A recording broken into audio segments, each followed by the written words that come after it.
څومره بدله وي سهار نه د ماښام تبدیلي بس دی جي نه دی رځي نوره د نظام تبدیلي ختم نبوت باندې هم تاسو څېړنه کړې د قیدیانانو د حقوق مو پاملرنه کړې داسې څوک و په اسمبلۍ کې چا پوښتنه کړي ملا نماس یوه بل څوک چا غندنه کړي د ستا ضمیر دومره اساس دی چې په ووټ خرڅېږي چې د ډنمارک په $100 په یو نوټ خرڅېږي بس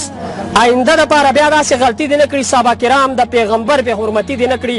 مفسرین اکابرین پسې دې بد نه وایي دغه مرتد خلک دې مونږ ته مرتد نه وایي شداد نمرود او پیرونیان دې ځان نه جوړوي بس دې د ځمکې خدایان دې ځان نه جوړوي بس دې د ځمکې خدایان دې ځان نه جوړوي ستا د ځمکې خدایان خدای ستا بندګان چې وجني چې دا به څنګه انسانان وي انسانان چې وجني په سرو برودو دا لوبغاړي ماشومان چې وجني نه دي کافر مسلمانان دي مسلمان چې وجني زمونږ بچیو له نسخې زهر یقسون ولیکي بارود بمونه جوړ کړي نوم پرې د پښتون ولیکي چې دا فرعون دی د دې دور که قارون دی خدایه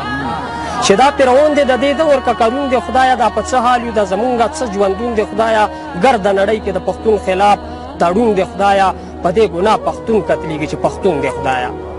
آخر د ځمکې د خدایانو بندګي تر کمې دا د غلام ابن غلام دا غلامي تر کمې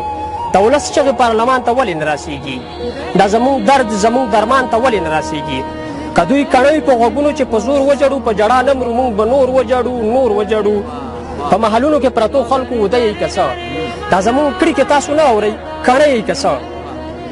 په دې حالات باندې که ملک احمد خان خبر شي خو یا چنګیز خبر شي یا هلکو خان خبر شي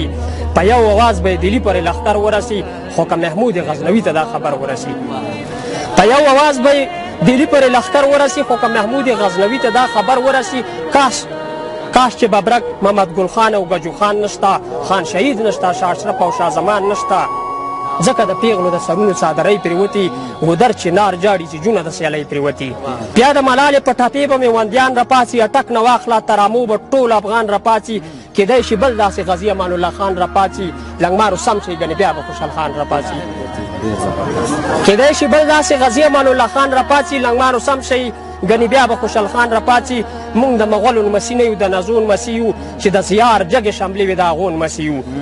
دا د قارون بچي دي مړه شو د دولت وږي دي دا ما او تا څه کوي دا خو د شهرت وږي دي په مړو هم دلته اوس ټکس دی په قبرونو ټکس دی په جومات ټکس په حجرې ټکس دی په منځونو ټکس دی که داسې حال وي نو شکست به وکړي زر به کښېني دومره ټکسونه چې په غره کې دي څوک غر به کښېني خاورې څوک مړي ښخ کړي تاسو چې ټکسونه غواړئ ژوندي خو څه چې اوس د مړو لکه لنګونه غواړئ څنګه چې خپل مړي په اور باندې هندوان سوځوي که خیر اوس په مسلمانان سوځوي څومره بدله وي سهار نه د ماښام تبدیلي بس دی جي نه دی رځي نوره د نظام تبدیلي ختم نبوت باندې هم تاسو څېړنه کړې د قیدیانانو د حقوق مو پاملرنه کړي داسې څوک و په اسمبلۍ کې چا پوښتنه کړي ملا نماس یوه بل څوک چا غندنه کړي د ستا ضمیر دومره اساس دی چې په ووټ خرڅېږي چې د ډنمارک په $100 په یو نوټ خرڅېږي بس